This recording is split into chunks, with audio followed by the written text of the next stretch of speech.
So, Elizabeth, thank you so much for inviting me to do this.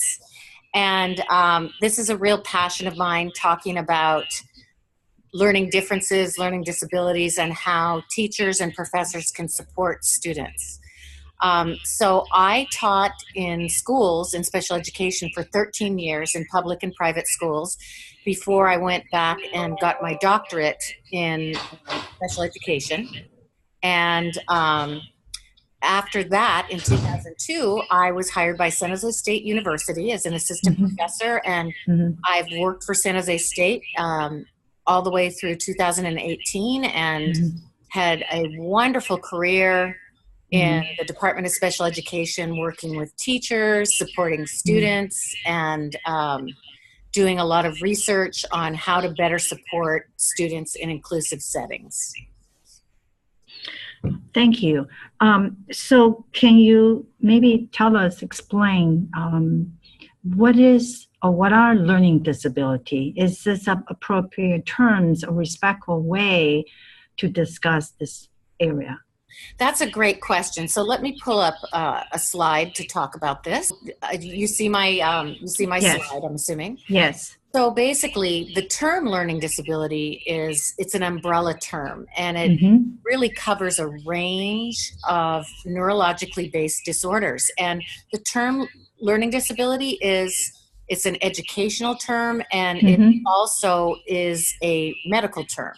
So I for see. our purposes in the university setting, um, when our students come to us, if they've been identified or self-identified as having a learning disability, then it's perfectly acceptable to talk about that student with them about their learning disability. But the thing to Mm-hmm. remember is we always want to think of it in terms of people first language. So it's a Okay. student with a learning disability. It's not a learning disabled student. So just to I see. make that point. Okay. But when we talk about a learning disability, it's also referred to in education as a specific learning disability.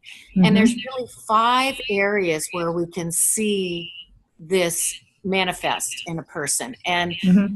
there may be comorbidity with one or more of these areas. It may be Mm-hmm. exclusive to just one area. Mm-hmm. Learning disabilities are as varied and diverse as human beings. It never Okay. really looks the same in one person. So it could Okay. be that there's an input issue. So the student I may see. have an auditory and or visual perception issue. What that would mean is that if Mm. the instructor, the professor is giving a lot of lectures and speaking, a student with an auditory processing disorder would have a really Mm-hmm. hard time and may need the support of a note taker or maybe Mm. even need extra support materials from the professor. Visual Mm-hmm. perception, it would be things that would impact reading, it could impact looking at PowerPoints, graphic Mm. organizers could be confusing, Mm. math symbols could be Mm. confusing for a student that has a visual perception processing disorder. And then Mm. secondly, integration. This would really impact the critical thinking skills. So a student Mm. would have a hard time sequencing information, abstracting and analyzing and organizing those higher Mm. order thinking skills that we talk about in Bloom's Mm. taxonomy. Okay. Another area it could impact would be memory. So Okay. working memory and short-term memory are actually interchangeable.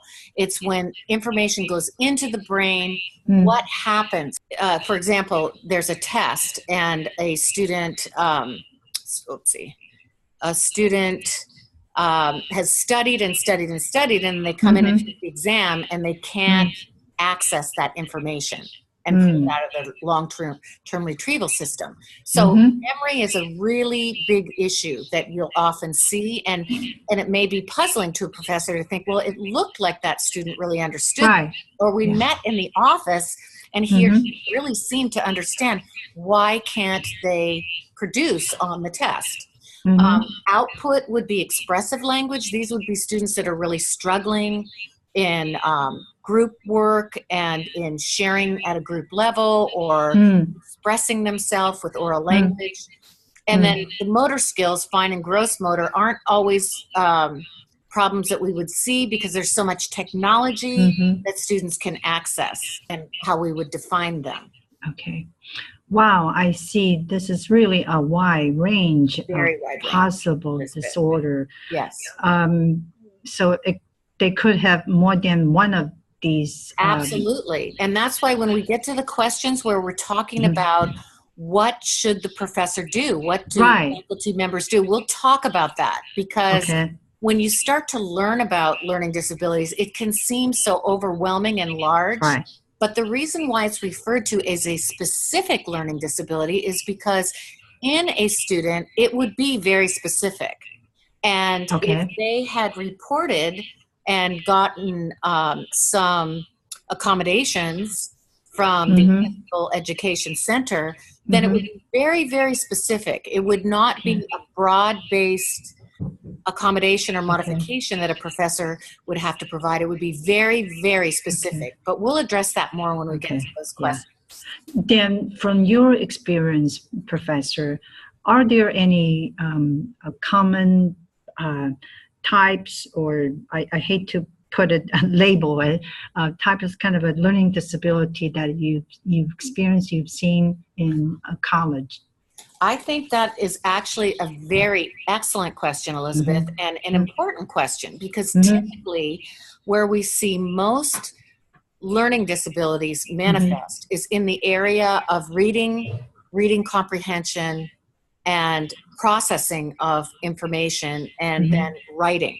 So often the first sign that a professor might have, for example, in a math class, would be seeing a student's work and their inability to effectively problem solve equations or work with formulas.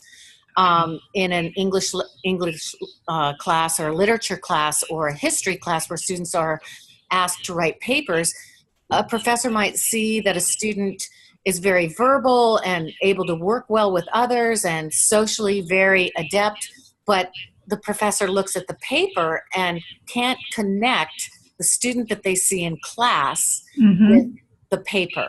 So again, typically where we see most learning disabilities is in the area of reading and writing. And that's why when we talk about dyslexia, we see so many students identified with dyslexia. And we can talk a little bit about that Please.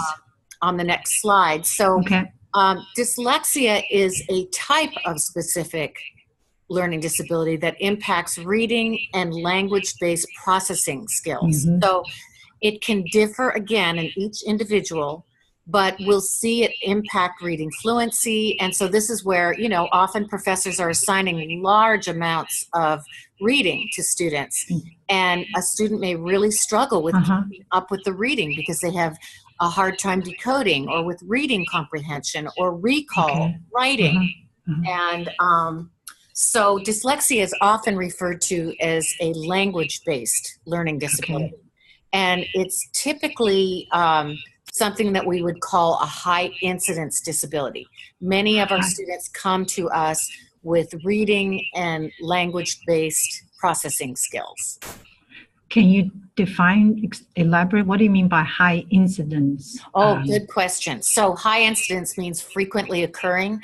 So in terms of disabilities, only about 1 to 3% of the population will have what we call a moderate to severe disability. And that would include things like an intellectual disability, Down syndrome, more of the moderate to severe types of disabilities that we see in a small part of the population.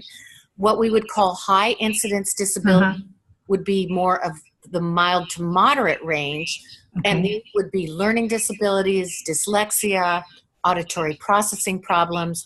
These are the most frequently occurring types of disabilities that we see in any given population. And generally, we can anticipate that anywhere from 9 up to 13% of any given population will have a specific learning disability. And that's why it was very interesting for me to look at your data to see that only about 3.5% of students at San Jose State self-report Right. So when you think about the incidence of disabilities Yes. in the given population, that means that we're probably missing anywhere from up to 9%, possibly 6% of students at the college level that are not self-reporting with a disability, Yeah.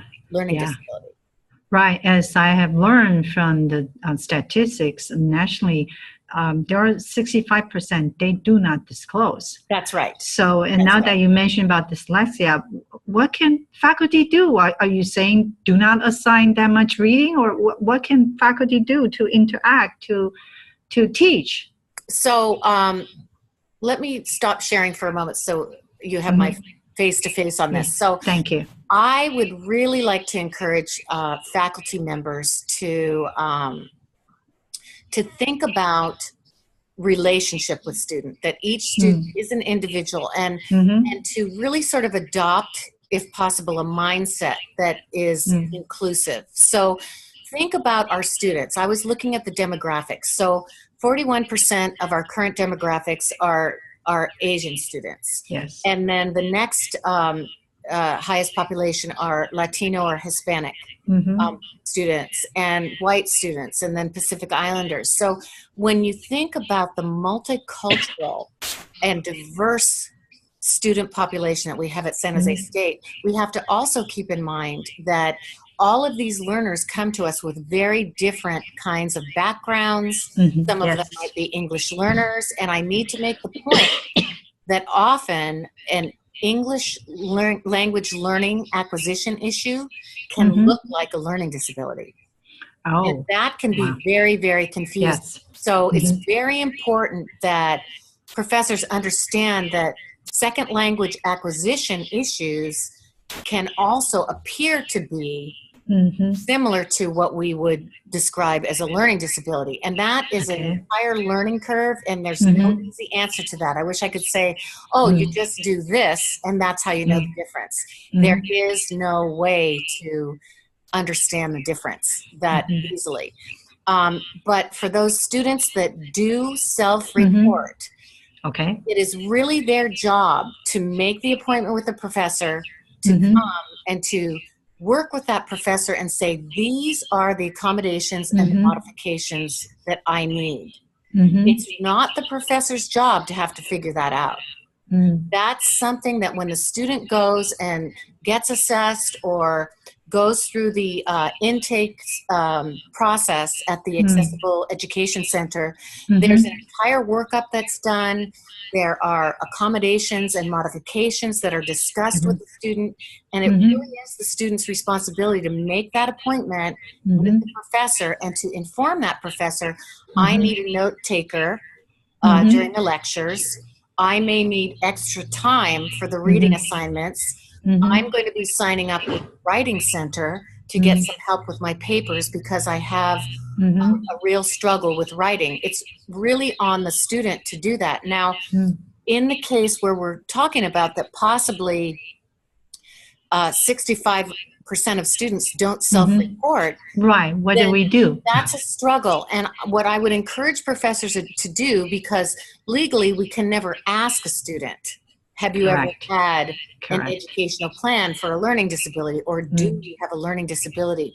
But we could make an appointment with a student and say, are there any issues that you'd like to share with me about how the class is going for you? Because what I'm noticing is, and it could be that, you know, you're very articulate in class, but when you turn in the paper, I'm seeing a lot of errors in the paper. And so, or, you know, you can describe what you see, or, you know, I know that you know this because I've seen in your homework in math that you're able to successfully complete these problems, but when I give the quiz, you're not doing well. Is there some way that I can support you in doing better on the quiz? And oftentimes it's just having those conversations with a student that will open the door, and the student will say, you know, when I was in high school, I had an IEP, which is an individualized educational plan, and I was in special education. I see. See, Okay. so, but it's not something a professor could ever directly ask the student, Right. but often it's just having that conversation Uh-huh. that will provide that feeling of safety with the student, where they feel comfortable enough Uh-huh. to say, you know, I do struggle level. And that's Yes. only really one level, because really the only tools that we have Mhm. with the diverse learners that we have, and the fact that students do not have to report or ever disclose if they have any kind of learning disability, is this whole idea, and Elizabeth, you're right on top of it, of universal design for learning. And when we're talking Okay. about universal design, what we're really talking about is, it comes down to one simple word. It's Okay. about access. It's about Okay. providing access for all learners. And what would that look like? So, you know, I'm a traditional teacher, Mhm. and I love lecture and I love PowerPoint. Mhm. That's my comfort zone. Mhm. But I'm really only addressing maybe about 20% of my learners, if that's the only way that I deliver see. instruction.